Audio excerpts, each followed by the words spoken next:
મિત્રો, મેં જિલ્લામાં કારકુનથી માંડીને નાયબ કલેક્ટર એટલે કે કલેક્ટર સુધીની નોકરીઓ કરી છે.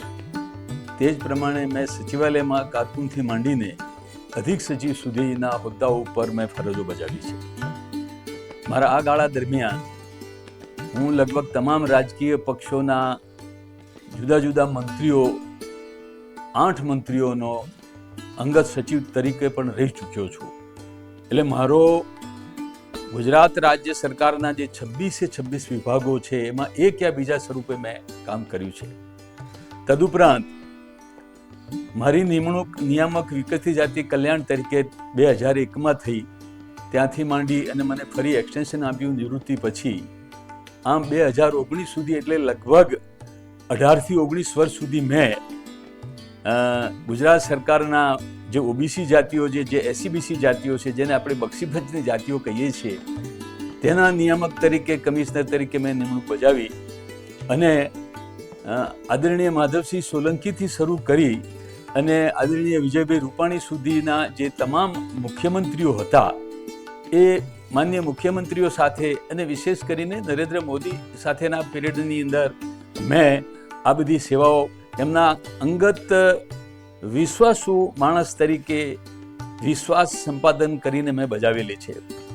મારા આ પીરિયડ દરમિયાન આમ તો હું ઇતિહાસનો વિદ્યાર્થી હતો, BA એમાં તો હું ઇંગ્લિશ લિટરેચરનો વિદ્યાર્થી હતો, પણ મેં જીપીએસસીની ક્લાસ 2 અને ક્લાસ 1ની પરીક્ષા, ભારતનો ઇતિહાસ, જગતનો ઇતિહાસ, એની સાથે મેં આ પરીક્ષાઓ પાસ કરી હતી. અને લગભગ હું દરેક પરીક્ષામાં 1 થી 5માં પણ આવ્યો. એટલે હું ઇતિહાસમાં મારો ગૌરવ થયો. જ્યારે હું ખરેખર નિયામક, જ્યારે બક્ષીપંચ જાતિઓનો નિયામક હતો, એ વખતે મેં જોયું કે રાજા મહારાજાનો ઇતિહાસ તો બધા લખે છે, મહાપુરુષોનો ઇતિહાસ બધા લખે છે, પણ જે નાની નાની જાતિઓ જે છે, ઓબીસીની 146 જાતિઓ હોય કે શેડ્યુલ કાસ્ટની 32 જાતિઓ હોય કે શેડ્યુલ ટ્રાઇબની 31 જાતિઓ હોય કે લઘુમતીની આપણા ત્યાં લગભગ 31 જાતિઓ, જેમાં દેશી ખ્રિસ્તીનો પણ સમાવેશ થઈ જાય છે, એમના માટે કોઈ વિશ્વસનીય ઇતિહાસ લખાયો હોય. અંગ્રેજોએ પણ આ માટે બધું ઘણું લખ્યું હતું, અને બીજા આ જે તે જાતિના બારોટોએ પણ લખ્યું છે, અને ચારણોએ પણ ખરેખર ઘણા ઇતિહાસ લખ્યા છે. પણ ઓબીસીની જાતિઓનો જે ખરેખર એનો જો ઇતિહાસ છે અને જેની અસ્મિતા છે, ભલે નાના સમાજો છે, પણ એમનો જે ગૌરવવંતો ઇતિહાસ છે, એને પ્રકાશ પાડનારા પુસ્તકો મને બહુ મળ્યા નહીં. એટલે મેં વિચાર કર્યો કે આ જાતિઓનો ઇતિહાસ મારે લખવો. એટલે આમ તો મેં 25 વર્ષથી આ અંગેની પરિકલ્પના કરેલી, અને એ અંગેના પુસ્તકો પણ હું ભેગા કરતો ગયો અને હું વાંચતો ગયો.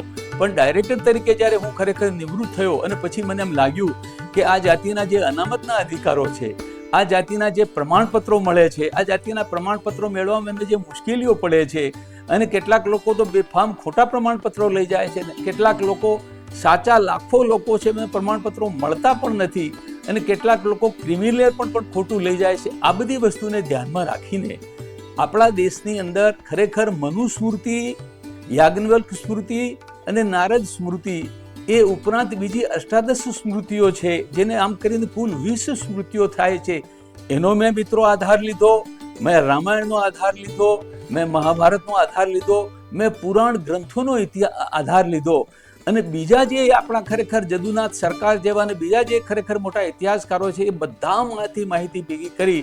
અને મેં ખાસ કરીને જે બ્રિટિશર્સ લોકો જે હતા, એલેક્ઝાન્ડર ફાર્બસે શું લખ્યું છે, આમાં ખરેખર જેમ્સ કેમ્પબેલે આ લોકો માટે શું લખ્યું છે, બોમ્બે ટ્રાઇબ એન્ડ કાસ્ટ જે 100 વર્ષ પહેલા લખાયું હતું, એમાં ખરેખર આ જાતિઓ વિશે શું લખ્યું છે, આ જાતિઓ વિશે AR બક્ષી કમિશનમાં શું લખાયું છે, આ જાતિઓ વિશે ખરેખર બીજા મંડલ કમિશનમાં શું લખાયું છે, અને આ જાતિઓ વિશે જે કુલ 146 જાતિઓ છે, એમાં ગોકુલ કૃષ્ણ કમિશન છે, એને કેવા અવલોકનો કર્યા છે, એમાં સુગનાબેન ભટ્ટ કમિશન હતું, એને પણ કેવા અવલોકનો કર્યા છે, અને કર્નલ વોટસને શું લખ્યું છે, કર્નલ ટોડે શું લખ્યું છે, અને ફારસી ઇતિહાસકારો, મુસલમાન ઇતિહાસકારોએ શું લખ્યું છે, સલ્તનત પીરિયડમાં આ લોકોની શું સ્થિતિ હતી, મોગલ પીરિયડમાં આ લોકોની શું સ્થિતિ હતી, અને આપણો જે આખો જે રાજાશાહીનો આપણે જેને યુગ કહીએ છીએ, એ વખતે ખરેખર ચૌધરી સમાજની શું સ્થિતિ હતી, આપણો જે કારીગર વર્ગ જેને વિશ્વકર્મા વર્ગ કહીએ છીએ એની શું સ્થિતિ હતી, અને જે વિચરતી જાતિઓ જે આપણી ચાલી છે એની શું સ્થિતિ હતી, આ બધાને ધ્યાનમાં રાખી અને મિત્રો મેં ફક્ત લખવાનું જ કામ 4 થી 5 વર્ષ કર્યું અને મેં એના 10 ભાગ લખ્યા છે મિત્રો. આ જે 10 ભાગ મેં જે લખ્યા છે, આ 10 ભાગમાં આ જે પહેલો ભાગ જે છે એ ખરેખર આ પુસ્તકનું ટાઇટલ છે ગુજરાતના પછાત વર્ગો, ઇતિહાસ અને અસ્મિતા, સામાજિક, શૈક્ષણિક તેમજ અન્ય પછાત વર્ગ, SC BC OBC ની સમસ્યાઓ અને સમાધાન. મિત્રો, મને કહેતા આનંદ થાય છે કે આ જે 10 ગ્રંથ જે છે એના લગભગ 6000 પાના થાય છે અને આ દળદાર 10 ગ્રંથોનું પ્રકાશન ગુજરાતનું જેને 100 વર્ષનો ઇતિહાસ છે એવા ગુર્જર પ્રકાશને ખરેખર આ પુસ્તકો છાપ્યા છે. એ પણ મારા માટે અને ખરેખર વાચક વર્ગ માટે આનંદ અને ગૌરવની વાત છે મિત્રો. આનો જે પહેલો ભાગ જે છે મિત્રો, એ ખરેખર એ ભાગના કોળી, ચુવાડિયા કોળી, ખાંટ, દિવેચા કોળી, તળપદા કોળી, ગેડિયા કોળી, ઠાકોર, ઠાકરડા, બારિયા, પાટણવાડિયા, ધારાળા, આ જાતિઓનો ઇતિહાસ જે છે એ મેં પહેલા ભાગમાં લખ્યો છે મિત્રો. મને કહેતા આનંદ થાય છે અને મેં શાસ્ત્રોના આધારે અને બ્રિટિશરોના ગેજેટિયરોના આધારે મેં પ્રસ્થાપિત કર્યું છે કે ગુજરાતની અંદર ઉત્તર ભારત અને રાજસ્થાનમાંથી અને સિંધમાંથી જેને મુખ્ય રાજપૂતો આપણે કહીએ છીએ, જેને ગોહિલ રાજપૂતો કહીએ છીએ, જેને જાડેજા રાજપૂતો કહીએ છીએ, જેને ઝાલા રાજપૂતો કહીએ છીએ, જેને આપણે ચુડાસમા રાજપૂતો, જે યદુવંશી રાજપૂતો છે, એમના રજવાડા સૌરાષ્ટ્રમાં સ્થપાયા. તે પહેલા ખરેખર સૌરાષ્ટ્રની અંદર અને દક્ષિણ ગુજરાતની અંદર જેને આપણે કોળી કહીએ છીએ, એ ખરેખર ક્ષત્રિય વર્ગનો જ ભાગ છે. આ કોળી લોકો એમના રજવાડા હતા. એ વસ્તુઓ પણ મેં ખરેખર એ બાબતો પણ મેં શાસ્ત્રોના આધારે આ પ્રથમ ભાગમાં લીધી છે. અને આ પ્રથમ ભાગની અંદર આપણા ત્યાં પાલવી રાજાઓ 40 પાલવી રાજાઓ હતા મિત્ર. 40 પાલવી રાજવીઓના ટૂંકમાં મેં ઇતિહાસ લખ્યા છે. અને આ પહેલા ભાગની અંદર મેં આ જાતિના ખરેખર કોળી જાતિના લગભગ એમના જે MLA જે છે એ MLA MP ના પણ મેં ટૂંકમાં ઇતિહાસ લખ્યા છે. એમના મહાપુરુષોના ઇતિહાસ મેં ટૂંકમાં લખ્યા છે. એમના લેખકો અને કવિઓના પણ મેં ઇતિહાસ ટૂંકમાં લખ્યા છે.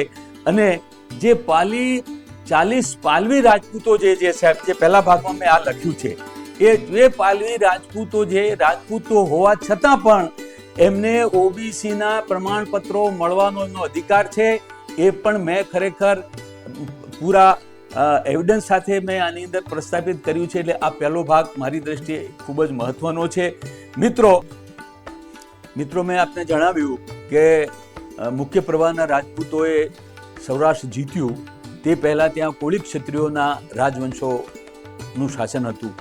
એ જ પ્રમાણે ઉત્તર ગુજરાત, મધ્ય ગુજરાત અને જે દક્ષિણ ગુજરાત જેને આપણે મહીકાંઠો કહીએ છીએ, જેને અંગ્રેજો રેવા કાંઠો કહેતા હતા, ત્યાં પણ ખરેખર આપણે જેને આજે OBCના જેને ઠાકોરો કહીએ છીએ, જેને બારિયા ક્ષત્રિયો કહીએ છીએ, જેને આપણે ધારાળા કહીએ છીએ, જેને આપણે પાટણવાડિયા કહીએ છીએ, આ ખરેખર લોકોના રાજ હતા. દાખલા તરીકે વીરપુર જે હતું સાહેબ, વીરપુર સોલંકી રાજપૂતોએ જીત્યું.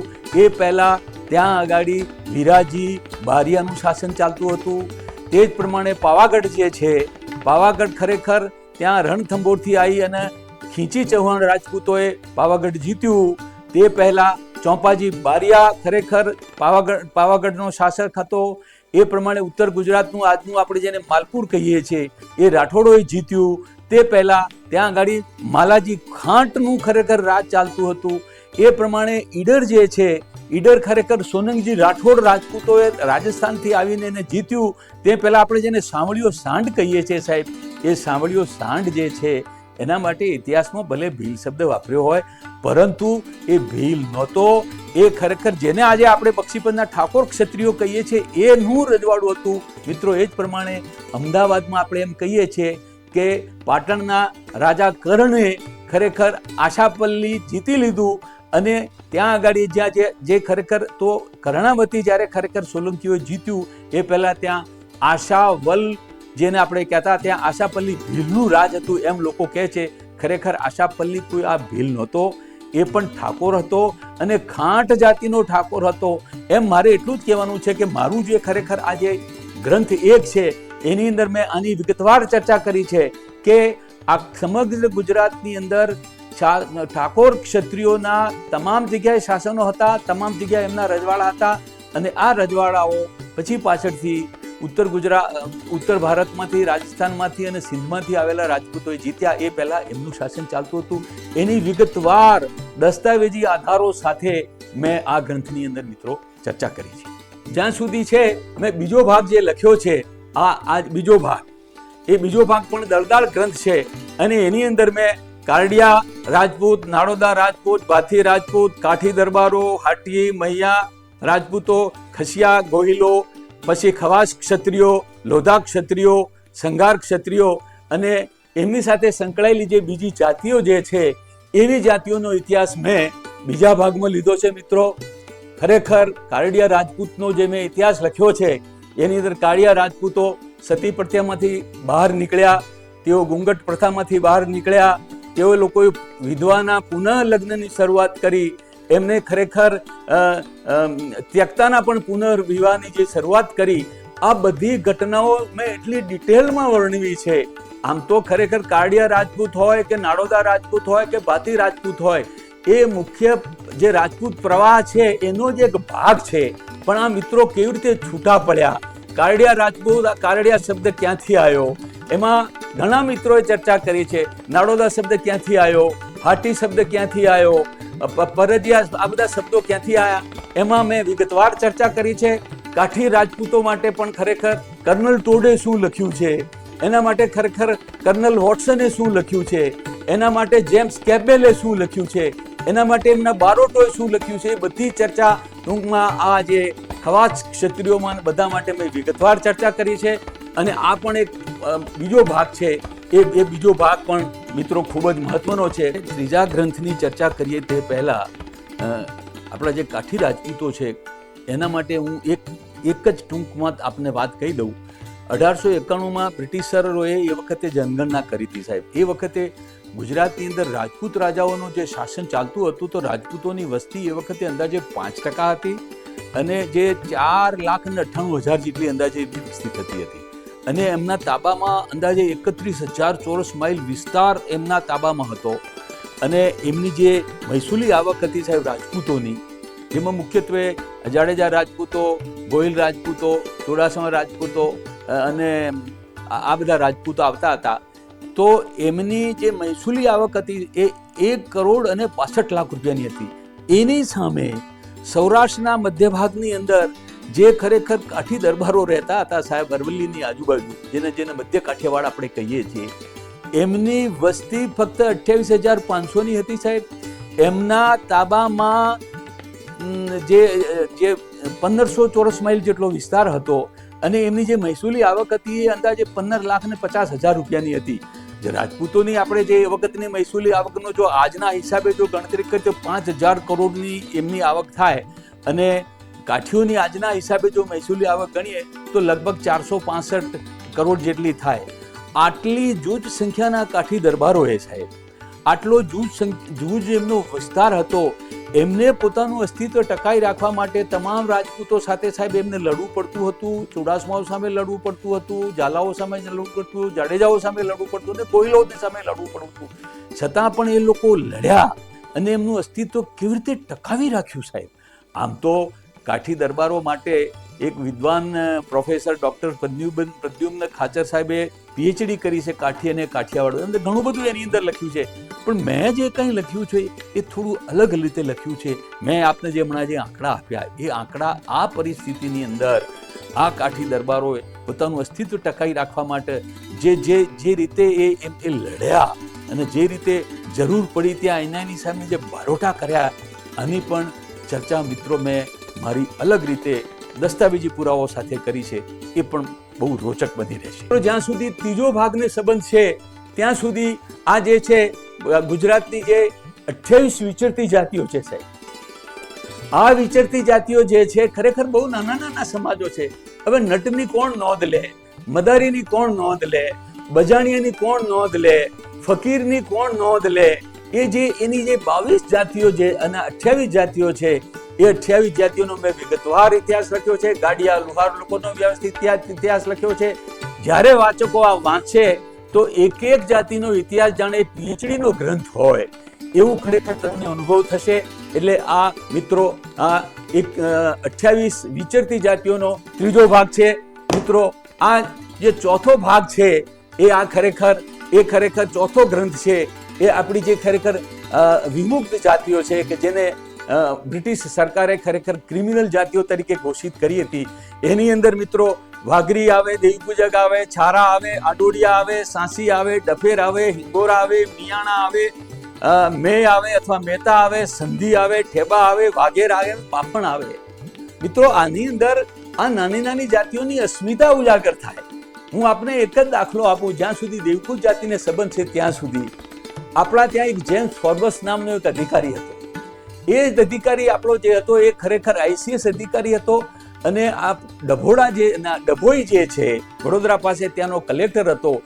એને તારીખ વાર સાથે નોંધ્યું છે કે બ્રિટિશર્સ લોકો જ્યારે ભારતમાં આવતા ત્યારે વાઘ અને સિંહનો શિકાર કરવા માટે જતા હતા.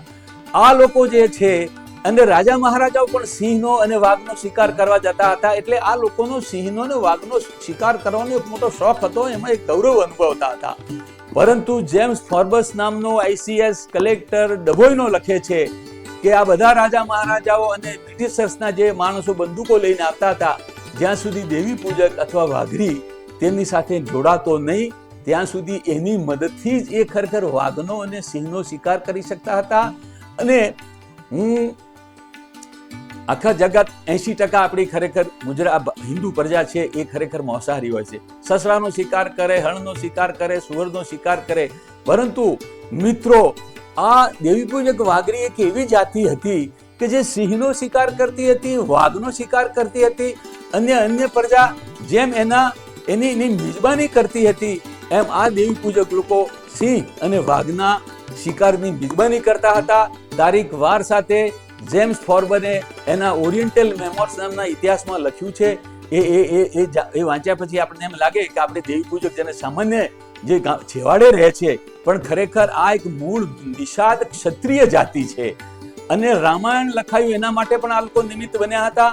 મહાભારત માટે પણ આ લોકો નિમિત્ત બન્યા હતા. મહાભારતની અંદર એકલવ્ય જે છે એક પણ ખરેખર નિષાદ હતો કે આજે છે ને આપણે વાઘરી કે દેવીપૂજક કહી શકીએ એ જાતિનો એ માણસ હતો.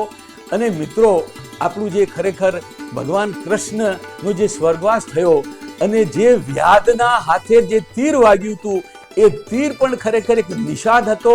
એ નિષાદ હતો એટલે આપણો દેવીપૂજક વાઘરી હતો. આ બધી એમની 21 જે પેટા શાખાઓ છે એનો મેં ઇતિહાસનો આની અંદર ચર્ચા કરી છે. મિત્રો મિયાણાઓ ખરેખર કેટલા બહાદુર હતા.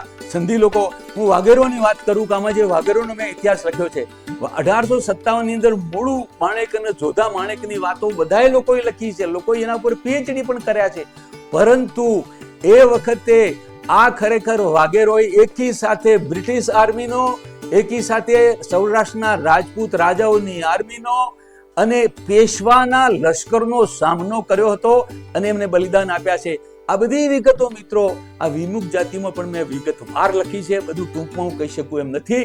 પણ આપણે આ હવે 10 ભાગની જે ગ્રંથ શ્રેણી છે એનો આ પાંચમો ગ્રંથ છે સાહેબ. એની અંદર આપણે ખરેખર કૃષિ વર્ગ જો આપણો જે ખેડૂત વર્ગ છે એની મેં જાતિઓ લીધી છે. એમાં ચૌધરી, આંજણા પટેલ, આમાં ખરેખર કળબી, આમાં આંજણા કળબી, માળી, સથવારા અને સગર અને તંબોળી જે એક યા બીજી રીતે ખરેખર આ ખેડૂત વર્ગ ગણાય છે. અને એમાં મેં ચૌધરી જાતિનો, આંજણા જાતિનો મેં વિગતવાર ઇતિહાસ લખ્યો છે. આ ઇતિહાસ એના સમાજના માણસોએ PhD પણ કરેલી છે. છતાં પણ આ ખેડૂત વર્ગની ખરેખર મુગલ પીરિયડમાં શું સ્થિતિ હતી, આ ખરેખર જ્યારે આ શરૂઆતની અંદર આપણી પાસે જે ગણોદ્ધારો આવ્યો અને જે જમીન સુધારણા જે કાયદા આવ્યા તે પહેલા ખેડૂતો પાસે આંજણા ચૌધરીના ઇતિહાસની અંદર મિત્રો ખરેખર કળબી એટલે કે કડવા પાટીદારોનો પણ ઇતિહાસ આવી જાય છે અને લેવા પાટીદારોનો પણ ઇતિહાસ આવી જાય છે. કારણ કે અંગ્રેજોએ 4 પ્રકારના પટેલોને ગણાવ્યા છે. પાટીદારોને 4 પ્રકારના ગણાવ્યા છે: લેવા પાટીદાર, કડવા પાટીદાર, આંજણા પાટીદાર અને જે મુસ્લિમ થઈ ગયા છે એ મતિયા પાટીદાર. આ બધા પાટીદાર વર્ગનો જ એક ભાગ છે. એનો મેં વિગતવાર ઇતિહાસ લખ્યો છે. ચૌધરી પટેલના જે ઇતિહાસની અંદર કડવા અને લેઉવા પટેલનો પણ ખરેખર ટૂંકમાં ઇતિહાસ આવી જાય છે. અને આ પાંચમો ભાગ પણ એ રીતે મિત્રો આપને ઉપયોગી થશે. મિત્રો હવે આપણે ગ્રંથ નંબર 6 ની વાત કરીએ. આ ગ્રંથની અંદર મેં બારોટ જાતિનો અને ચારણ અને ગઢવી જાતિનો ઇતિહાસ લખ્યો છે. આ દળદાર ગ્રંથ છે મિત્રો. આમ તો ચારણો વિશે, આખા જગત વિશે ચારણો લખતા હોય છે અને તમામ જાતિઓના બારોટો તો ખરેખર એમના કવિઓ તો બારોટો હોય છે અને એમાં બ્રહ્મભટ્ટો પણ હોય છે અને એની અંદર રાવ પણ હોય છે. આ રાવ, બ્રહ્મભટ્ટ, બારોટ અને વૈવંચા આ બધાની વચ્ચે શું ભેદ છે તેની પણ મેં ચર્ચા કરી છે મિત્રો. અને ચારણ જાતિ જે છે, ચારણ જાતિનો આખા ભારત દેશનો ઇતિહાસ ચારણોએ તો આખા જગત માટે લખ્યું છે અને બારોટોએ આખા જગત માટે લખ્યું છે. મેં ચારણો અને બારોટો માટે લખ્યું છે એટલે મેં ખૂબ હિંમતપૂર્વક લખ્યું છે. એમને પણ લાગશે કે અમારા માટે પણ કંઈક નવી વિગત મળી છે. અને જ્યારે બારોટો કોઈ જાતિ સમક્ષ જશે, કોઈ રજવાડા સમક્ષ જશે, ત્યારે કંઈક વિશેષ વાત કરવાની સામગ્રી એમને મિત્રો આ મારા પુસ્તકમાંથી મળવાની છે. આપણે જાણીએ છીએ કે બ્રિટિશ આગમન પહેલા અને આઝાદી પહેલા રાજા મહારાજાઓનો જે દબદબો હતો એના પછી તરત જો કોઈનો દબદબો હતો, એમનાથી ઉતરતી કક્ષાનો તરત કોઈનો દબદબો હતો તો ખરેખર જે બારોટોનો હતો કે જે એમના રાવજી કહેવાતા હતા અને ચારણો કહેવાતા હતા. અને ચારણો ભર્યા દરબારની અંદર રાજા મહારાજાઓને પણ એમને અપમાન લાગે તેવા શબ્દો બોલી દેતા હતા. અને એમના ત્રાગા જે હતા એ ખરેખર એક બે ચારણ અથવા તો બે બારોટ એક આખી વેપારીઓના આખા દળને એ ખરેખર એમના સંરક્ષક બની અને વળાવ્યા બની અને આખા દેશમાંથી એક દેશમાંથી બીજા દેશમાં કેવી રીતે પાર કરાવતા હતા. અને એમના ત્રાગાથી ભલભલા ડાકુઓ, ભલભલા રાજા મહારાજાઓ ખરેખર ધ્રુજી જતા હતા અને એમને જે કરાવવું હોય તે કરાવી લેતા હતા. એવી ત્રાગાઓની મેં તારીખવાર આ ગ્રંથની અંદર ચારણોના ત્રાગાઓની અને બારોટોના ત્રાગાઓની મેં વાત કરી છે. એટલે એમને પણ એમાં વિશેષ કંઈક માહિતી મળશે. એટલે આ પુસ્તક પણ મિત્રો અમને ખૂબ ઉપયોગી થશે. મિત્રો આ જે ગ્રંથ શ્રેણી છે એનો આ 7મો ભાગ છે અને એની અંદર આપણે જેને વિશ્વકર્મા જાતિઓ કહીએ છીએ, આપણે જેને કારીગર જાતિઓ કહીએ છીએ, જે ખરેખર આપણા સમાજની આપણા દેશની ખરેખર એક કરોડરજ્જુ છે, એનો ઇતિહાસ લીધો છે. એમાં કુંભાર પ્રજાપતિ જાતિ, સુથાર, કડિયા, લુહાર, કાંચી, વાળંદ, ધોબી, દરજી, મોચી, પખાલી, પટ્ટુશાળી, પદ્મશાળી આ બધી જાતિઓનો ઇતિહાસ મિત્રો મેં લખ્યો છે. આ લોકો ખરેખર વસવાયા કેવી રીતે કહેવાયા? આપણે જેને 18 વર્ણ શબ્દ તો વારંવાર વાપરીએ જ, પણ આ 18 વર્ણ ખરેખર એટલે શું? આ 18 વર્ણની વ્યાખ્યા ખરેખર આપણા શાસ્ત્રોમાં થયેલી છે, જેને આપણે બ્રાહ્મણ, ક્ષત્રિય, વૈશ્ય, શૂદ્ર એને 4 ગણીએ છીએ. એના ઉપરાંત 9 નારું હોય છે અને 6 કારું હોય છે.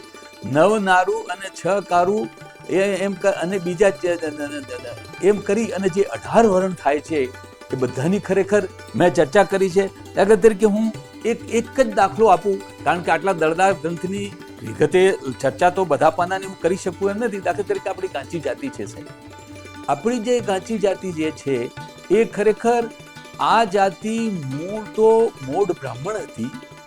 એમાંથી આ જાતિ કેવા સંજોગોમાં મોઢ વણિક થઈ અને આ જાતિ ગાંચી જાતિ કેવા સંજોગોમાં મોઢ ગાંચી તેલી થઈ, એનો ઇતિહાસ મેં સ્કંદ પુરાણના આધારે અને ધર્મારણ્યના આધારે મેં લખ્યો છે. એ જ પ્રમાણે આપણી જે પ્રજાપતિ જાતિ છે સાહેબ, આ પ્રજાપતિ જાતિ ખરેખર મૂળ જે છે અંગ્રેજોએ એના માટે શું લખ્યું છે, મોગલોએ એના માટે શું લખ્યું છે, ટૂંકમાં બધી આપણી જે ખરેખર કારીગરની દરજી જાતિ છે. અને બીજું મિત્રો તમને કહી દઉં કે આ બધું જે આપણો કારીગર વર્ગ છે આપણા દેશની અંદર આમ તો ખરેખર 2 જ જાતિઓ હતી, બ્રાહ્મણ અને બ્રાહ્મણેતર. બ્રાહ્મણ અને બ્રાહ્મણ સિવાયની 2 જ જાતિઓ આપણે ખરેખર ત્યાં કહેવાતી હતી. એટલે બ્રાહ્મણેતર જાતિઓ જે છે બધી મૂળ તો ક્ષત્રિય વર્ગમાંથી નીકળી છે. સુથાર હોય, વાળંદ હોય, ઘાંચી હોય કે પછી ખરેખર દરજી હોય, કે આ બધી જાતિઓ જે છે કેવા સ્વરૂપે વ્યવસાયના કારણે કેવી રીતે ક્ષત્રિય વર્ગમાંથી બહાર નીકળી એની વિગતવાર ચર્ચા કરવામાં આવી છે. એના મહાપુરુષોની પણ આ ખરેખર આ 7મા ભાગની અંદર ચર્ચા આ તો વાચક જ્યારે વાંચશે ત્યારે એને ખબર પડશે કે ખરેખર આ નાની નાની કારીગર જાતિઓનો પણ કેટલો મોટો મહિમા છે, અને એ મહિમાનું વર્ણન આ સાતમા ભાગમાં મિત્રો કર્યો છે. હવે આપણે આગળ વધીએ મિત્રો. આનો જે 8મો ભાગ છે સાહેબ, આ પણ દળદાર ગ્રંથ છે, અને આની અંદર ગુજરાતની અંદર 31 લઘુમતી જાતિઓ છે. એની અંદર ગાંચી પિંજારા છે, જત છે, મકરાણી છે, ફકીર છે, સિપાઈ છે, આરબ છે, સુમરા છે, મતવા, ગધઈ, ગળિયારા, ખાટકી, મીર, જુલાયા, મજોટી કુંભાર, કલાલ, દેશી, ખ્રિસ્તી, આ બધી જાતિઓનો ઇતિહાસ વિગતવાર, જ્યાં સુધી ધારો કે દેશી ખ્રિસ્તી જાતિને છે તો મિશનરીઓની પ્રવૃત્તિની શરૂઆત ખરેખર ગુજરાતમાં ક્યારે થઈ, કેવી રીતે થઈ, ચરોતરના ખરેખર વણકર બંધુઓ જ ખરેખર કેવી રીતે સૌ પ્રથમ ખ્રિસ્તી શરૂઆત થઈ, એ બધી ચર્ચા, અને મકરાણી લોકો, આ બધાની ચર્ચા આ જે 8મો ભાગ છે એની અંદર કરવામાં આવી છે. અને હવે મિત્રો આપણે 9મા ભાગની વાત કરીએ તો આ 9મો જે ભાગ છે એમાં ખાસ કરીને જે પશુપાલક વર્ગ હતો, આમ તો આ પશુપાલક વર્ગ પણ જે છે ખરેખર તો ક્ષત્રિય વર્ગમાંથી નીકળેલો છે, જેમાં આહિર, બોરીચા, યાદવ, મેર, રબારી, ભરવાડ, ગવલી, ગઢરિયા, આ જાતિઓનો સમાવેશ થાય છે. અને ખરેખર આની અંદર આ જ જાતિઓના વિદ્વાનો જે પીએચડી કરી છે, અને પીએચડીની અંદર પણ એમને આ જાતિઓ વિશે જે ભૂલો કરી છે એ ભૂલો પણ મેં અહીંયા સુધારી છે. અને આ બધી જાતિઓ ધારો કે મેર ક્ષત્રિયો ખરેખર આહિરો વિશે પણ મેં મહાભારતની અંદર એમનો કંસ વંશ સાથે કેવી રીતે જોડાયેલા છે એ પણ એક સમયે આખો શાસક વર્ગ, ક્ષત્રિય વર્ગ કેવી રીતે હતો, મેર લોકો ખરેખર પોરબંદરના રાણાના ક્ષત્રિય વર્ગ સાથે કેવી રીતે જોડાયેલા છે, રબારી અને ભરવાડ પણ ક્ષત્રિય સમાજમાંથી કેવી રીતે નીકળ્યા, અને એક સમયે આની અંદર ઘણી ડિટેલની અંદર ચર્ચા કરી છે. એ આપણો મિત્રો આ 9મો ભાગ છે. અને હવે મિત્રો આપણે આ ગ્રંથ શ્રેણીનો જે ખરેખર 10મો ભાગ છે કે જેમાં બાકી રહેલી જાતિઓ છે એનો સમાવેશ કરવામાં આવ્યો છે, જેમાં આગરી, ચુનારા, ડબગર, ખારવા, સીધી, ખરક, ટીમાલી, કામડિયા ભગત, ભામટા, ભોઈ, ભાલિયા, લબાના, કૈકાડી, વાંડારા, માછી, મેણા, રાઠોડિયા, શ્રવણ, દેપાળા, ઠાકુર બિન રાજપૂત, લખવારા, જાગરી, જોગી, નિજામા, ગારી, સોરઠી, કામળી, ગરવી, ગુરવ, ભંડારી, રાણા, કુરુન શેઠી, રાજકોર, કમાલિયા પૂજારા, વણકર સાધુ વગેરે જે નાની નાની જાતિઓ છે એનો મેં સમાવેશ કર્યો છે. અને એ જાતિઓ પણ જુદા જુદા સમયે ક્ષત્રિય સમાજમાંથી કેવી રીતે છૂટી પડી અને એની વિગતવાર, અને એ લોકોની પણ સમસ્યાઓ શું છે એ પણ ચર્ચા કરવામાં આવી છે. અને આની અંદર એમની ઇતિહાસ અને અસ્મિતા, આ 10 ભાગની વાત કરું, ઇતિહાસની અસ્મિતા તો ચર્ચા કરી છે, એમના બલિદાનોની તો વાતો કરી છે, પણ વ્યક્તિગત જાતિ જે છે એ જાતિને શું સમસ્યાઓ છે અને એ સમસ્યાઓનું સમાધાન સરકાર કેવી રીતે કરી શકે તેની પણ મિત્રો વિગતવાર ચર્ચા કરી છે. હવે જ્યાં સુધી આ પુસ્તકો છે, મેં આપને શરૂઆતમાં કીધું કે એનું પ્રકાશન જે છે એ ગુર્જર પ્રકાશને કર્યું છે. અને હું આપને કહું કે મેં પરિશ્રમ કરીને આ પુસ્તકો લખ્યા છે. આની ખરેખર અમે બહુ મર્યાદિત સંખ્યામાં આના 10 ભાગના સેટ છાપ્યા છે. વહેલો તે પહેલોની રીતે આ પુસ્તકો ખરેખર જે લેશે એ ખરેખર પોતે પોતાની જાતને ખુશનસીબ ગણાશે. આ ગ્રંથને ખરેખર જ્યાં સુધી હું આપને કહું કે આપણા ત્યાં ગુજરાતને સંબંધ છે ત્યાં સુધી સાહેબ, આપણા ત્યાં જ્યાં ઓબીસીનું જે અનામત જે છે 23,363 સરપંચો ઓબીસીના છે, અને અંદાજે 994 તાલુકા ડેલિગેટો ઓબીસીના છે મિત્રો. અંદાજે 205 જિલ્લા પંચાયત ડેલિગેટો ઓબીસીના છે, એસસીબીસીના છે, બક્ષી પંચના છે. અંદાજે 1282 મ્યુનિસિપાલિટીના સભ્યો, 183 મહાનગરપાલિકાના કોર્પોરેટરો અને વિવિધ રાજકીય પક્ષોના જે ઓબીસી મોરચાના જે પદાધિકારીઓ છે સાહેબ, જે ધારાસભ્યો છે અને સંસદ સભ્યો છે, અને જે ટીડીઓથી માંડી અને ડીડીઓ સુધી અને મામલતદારથી માંડી અને ખરેખર કલેક્ટર સુધી અને તમામ ધારાસભ્યો અને સંસદ સભ્યો, આઈએએસ ઓફિસરોને પ્રમાણપત્રો આપવામાં જે મુશ્કેલીઓ અનુભવે છે, કઈ જાતિનો કયો પર્યાયવાચી શબ્દ છે અને લોકો ક્યાં ભૂલ કરી બેસે છે, એમને સાચું પ્રમાણપત્ર આપ્યું કે ખરેખર ખોટું પ્રમાણપત્ર આપ્યું, એમાં પણ આ લોકો ભૂલ કરી બેસે છે, એનું માર્ગદર્શન એમને આ પુસ્તકોમાં, આ ગ્રંથ શ્રેણીમાં 6000 પાનામાં મિત્રો મળશે. ઇતિહાસના જે પ્રોફેસરો છે, સમાજશાસ્ત્રના જે પ્રોફેસરો છે, અનુવંશ શાસ્ત્રના જે પ્રોફેસરો છે મિત્રો, એમને અને ખરેખર આજકાલ અદાલતોની અંદર, હાઈકોર્ટ અને સુપ્રીમ કોર્ટની અંદર જાતિ પ્રમાણપત્રોના દાવા માટે એટલા બધા કેસ થાય છે. એટલે આ ગ્રંથની શ્રેણી જે છે એ ખરેખર વકીલોને ઉપયોગી થશે, આ શ્રેણી ખરેખર જજીસને ઉપયોગી થશે. અને આ જે વિશ્લેષણ સમિતિઓ જે બેસે છે, પ્રમાણપત્ર સાચું છે કે ખોટું, એને નોકરી સાચી લીધી છે કે ખોટી, એમને પણ મિત્રો આ પુસ્તકો જાણે કે એમના માટે એક મેન્યુઅલ બની જશે, એમના માટે એક ડિક્શનરી બની જશે, એવી રીતે આ પુસ્તકો ઉપયોગી થશે. એટલે જ્યાં સુધી સમાજ કલ્યાણ અધિકારીઓ છે, એ પછી શેડ્યુલ કાસ્ટની વેલફેર સાથે સંકળાયેલા હોય કે શેડ્યુલ ટ્રાઇબના વેલફેર સાથે સંકળાયેલા હોય કે ખરેખર ઓબીસીના વેલફેર સાથે સંકળાયેલા હોય, એ બધાના માટે એક આ ખજાના રૂપ છે. મને જે તે વખતે અચલકુમાર જ્યોતિ સાહેબ, આપણા જે ચીફ સેક્રેટરી હતા, મારે પ્રશંસા ન કરવી જોઈએ, પણ એ મને ઓબીસીનો એન્સાયક્લોપીડિયા કહેતા હતા. એટલે હું તો એન્સાયક્લોપીડિયા છું એવું હું પોતે તો માનતો નથી, પણ ઘણા બધા મિત્રો માને છે અને નિવૃત્તિ પછી પણ મારી સલાહ લે છે. તો મેં આખો આ ખજાનો જે છે, જે મારી પાસે હતો, મારી વર્ષોનો દસકાનું જે મારું ભાથું હતું, એ આખું ભાથું મિત્રો મેં આ 10 ગ્રંથોમાં ઠાલવી દીધું છે.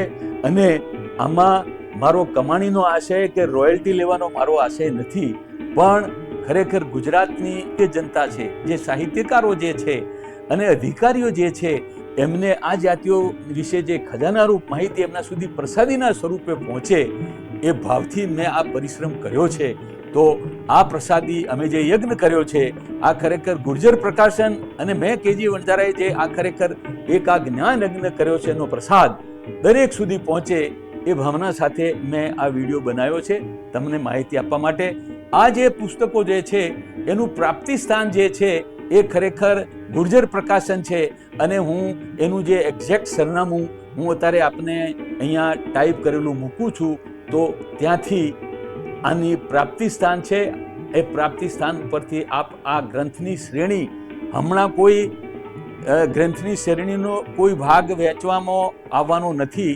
10 ભાગની ગ્રંથ શ્રેણી જે ખરીદશે અને એની અંદર ખરેખર એમને ડિસ્કાઉન્ટ પણ ખરેખર ગુર્જર પ્રકાશને રાખેલું છે. 1 થી 10 ભાગ લે તો આ ડિસ્કાઉન્ટ મળે છે, પછી એનાથી વધારે પુસ્તકો લે તો પણ એમને ડિસ્કાઉન્ટ મળે છે.